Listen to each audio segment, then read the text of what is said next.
في حكايات بنسمعها بنفتكرها خيال، بس لما نعرف إنها حصلت بجد بنسكت ومش بنلاقي كلام. وجع وقهر وظلم، وبنت كل ذنبها إنها بريئة. اللي هتسمعوه دلوقتي مش مجرد قصة، دي صرخة من قلب ووجع عمره ما هيتنسي. ويلا نبدأ الحكاية.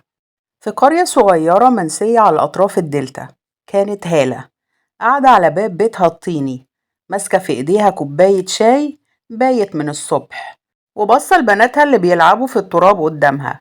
هالة مطلقة من 7 سنين، من بعد ما جوزها سابها وهرب وقال عنها إنها مجنونة وعيالها مش طبيعيين. من ساعتها بقت هي الأم والأب، بتشقى في الغيطان وبتشتغل في أي حاجة تأكل البنات ميادة وسمية. ميادة عندها 18 سنة، جسمها مليان شوية وعينيها دايما تايهة، كأنها في عالم تاني. صوتها واطي وساعات بتضحك من غير سبب. أما سمية اللي عندها 14 سنة فكانت أهدى شوية. مشكلة البنتين الاتنين إنهم عندهم مرض اسمه مرض الجوع.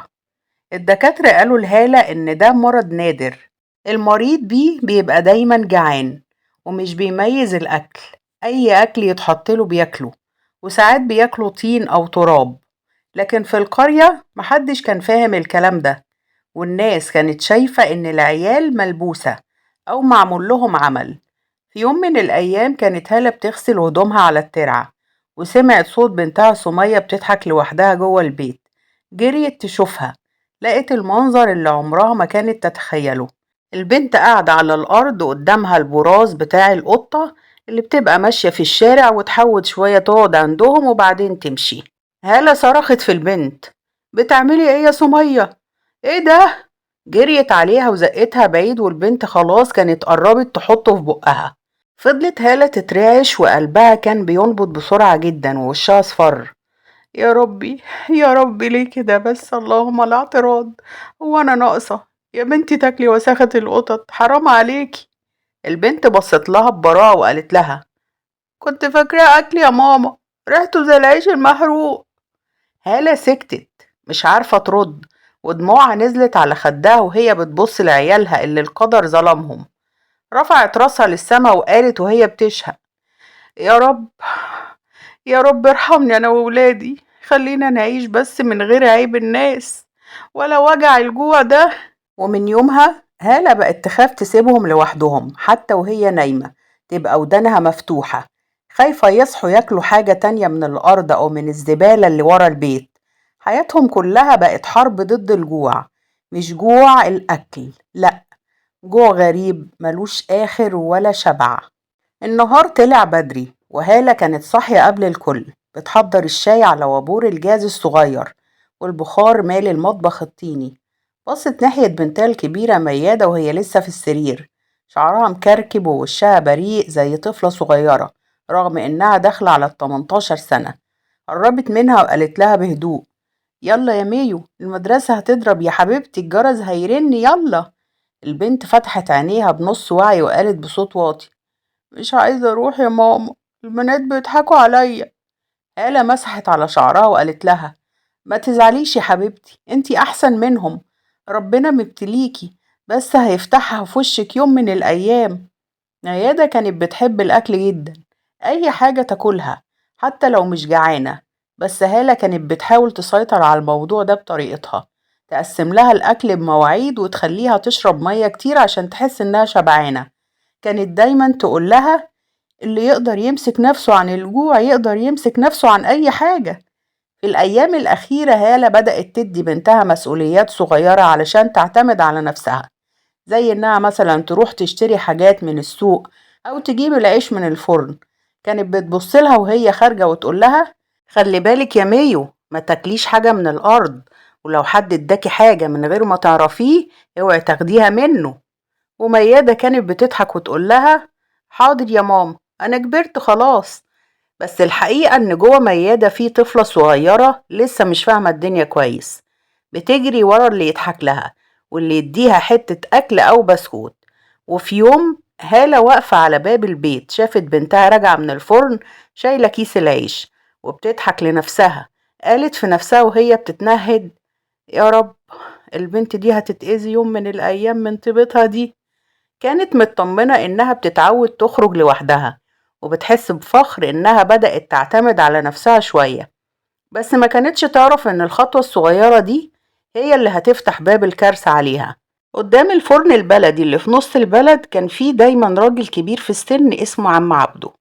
راجل عنده حوالي 70 سنة، عايش لوحده في بيت قديم جدرانه مشققة، وسيرته مش مظبوطة من زمان من كتر ما هو عينه زايغة.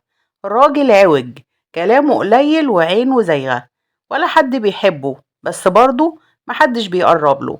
كل يوم الصبح كان بيقعد على الكرسي الخشب اللي قدام بيته، ماسك كوباية الشاي الصغيرة، وعينه ما بتفارقش باب الفرن. الفرن ده بيجي عليه الكبير والصغير، ستات رجال عيال، لكن أكتر واحدة كانت بتلفت نظره هي ميادة.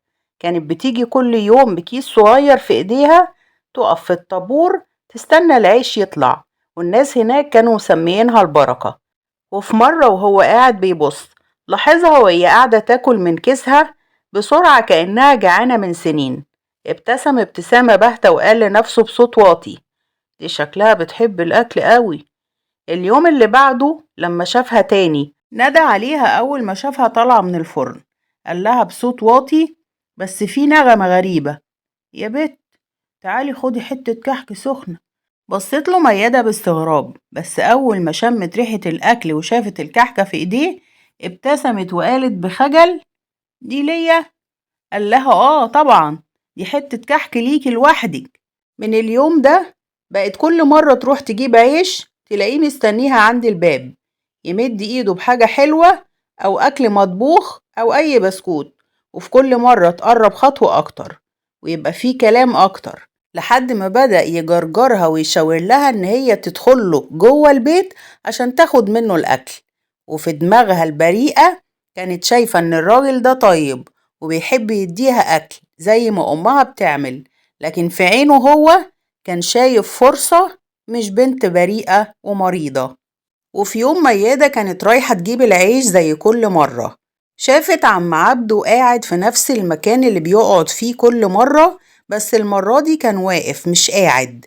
ابتسم لها: تعالي يا بنتي شوفي أنا جايبلك إيه النهاردة. مد إيده وفعلا كان ماسك فيه كيس صغير فيه كنافة وبسبوسة. عينيها لمعت وشهقت وقالت: ده ليا أنا؟ قال لها بلطف مصطنع: أيوة يا حبيبتي ليكي انتي، بس ما تاكليهاش هنا، الشمس هتسيحها، تعالي ادخلي كليها جوه في الضلة. سكتت لحظة وبصت حواليها والشارع فاضي، والناس في الطابور قدام الفرن محدش واخد باله، ودخلت بخطوة بطيئة ووشها كله براءة، والباب اتقفل وراها. في اللحظة دي الدنيا اتبدلت.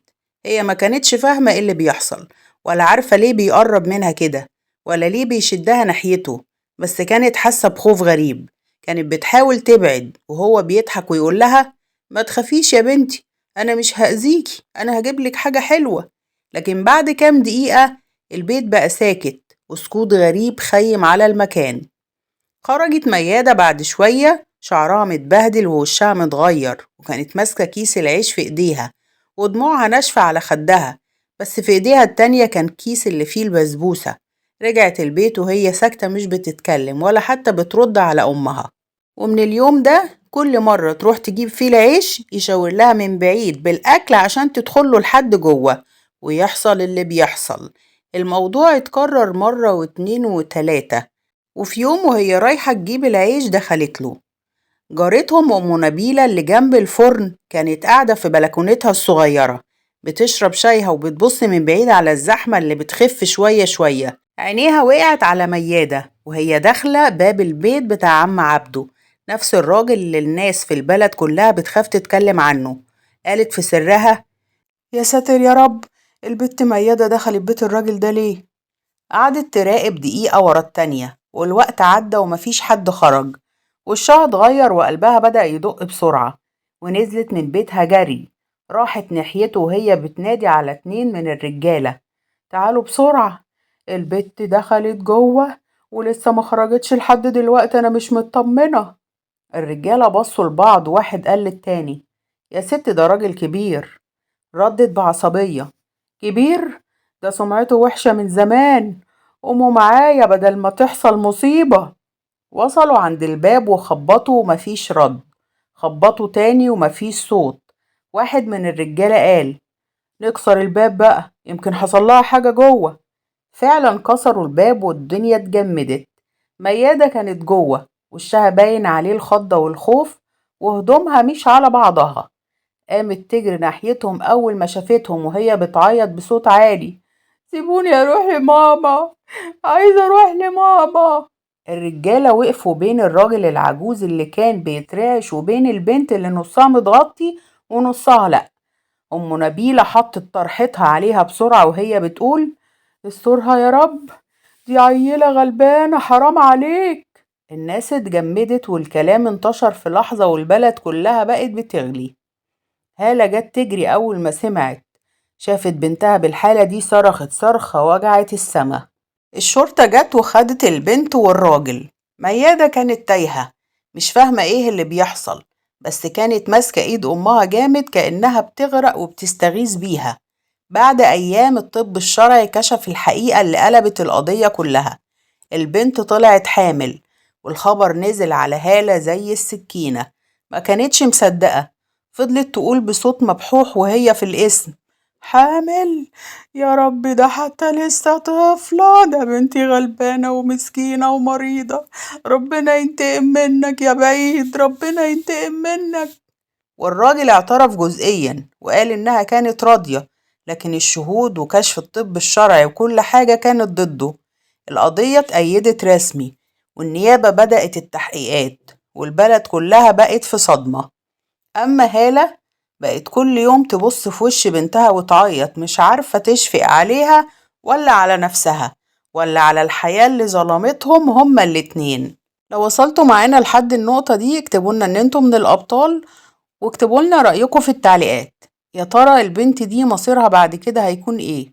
والطفل اللي في بطنها هيكون مصيره ازاي وهيتكتب باسم مين؟ والراجل العجوز ده في رأيكم يستحق الرحمة ولا العقاب؟ ولو كنت مكان القاضي هتحكم عليه بإيه؟ ولو ليك كلمة تقولها للأم، يا ترى هتقول لها إيه؟ وما تنساش تعمل شير لحد بتحبه عشان نسمع رأيه هو كمان في التعليقات. وبشكركم شكرا جزيلا حبايب قلبي، لو لسه معايا لحد دلوقتي شكرا جزيلا.